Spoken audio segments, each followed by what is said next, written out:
I think pulling those math people into that conversation, right? Like, Right. I know many of our clients, leverage their, actuarial director, or like somebody in actuary, or just a really strong stars analyst who can come in with some executive presence and help explain the math and say, we don't have to get 4 everywhere, right? Yep. Let's instead, here are some places where we can stretch and get 5, we think, so that we can afford to get 2 in this one or two, these 1 or 2 measures, right? So, because otherwise, and I don't know if you said this out loud, either one of you, but I know I've heard you both say it, but if you have 4 on that scorecard, on that goal sheet all year long, it's going to be red all year long, right? It's never going to be green. You're never going to achieve it in the cases that we're talking about, where you've been 1 star historically.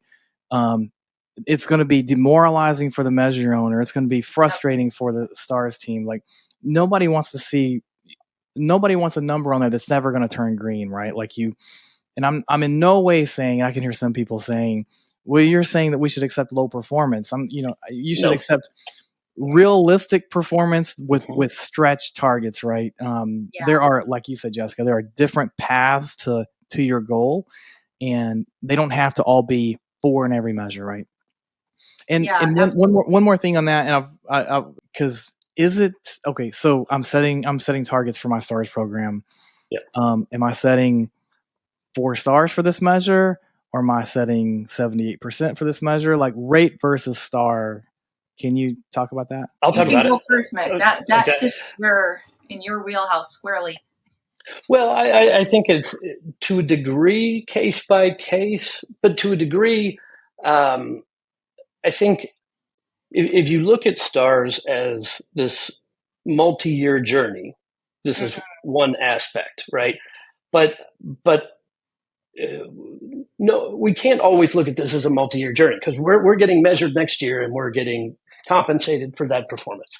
And so I think you want to look at the star rating, the expected star rating, but you have complexities that come into that with cut points that we don't know. You can project them, but there's no guarantees at all that you're going to hit it. I think more importantly, you look at that rate, and again, you've got to come back to the realistic thing. Based on my level of performance on this measure, what can I realistically expect to achieve? How much am I going to focus on this measure? We can't boil the ocean. So is this one that I'm going to put a lot of effort into? If so, I could probably move it to this. But like we try to look at what we call contribution margin. So if you look at the measure movement that is at least been demonstrated at this level of performance, where does that take you in terms of the projected cut points? Does this average movement put you above it?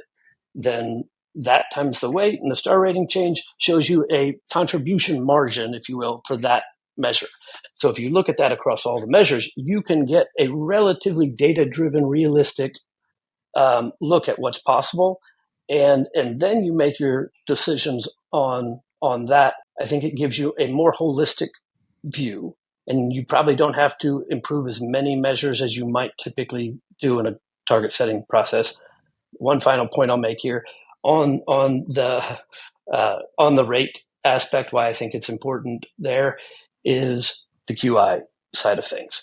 Right. And because again, bumping that up, take breast cancer screening.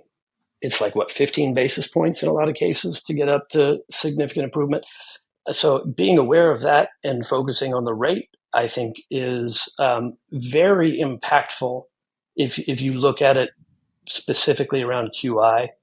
And then we haven't touched on this yet, but the HEI aspect of this. Yeah. So I'll shut up for right now, but if we're going to get into that, we can talk more about that later.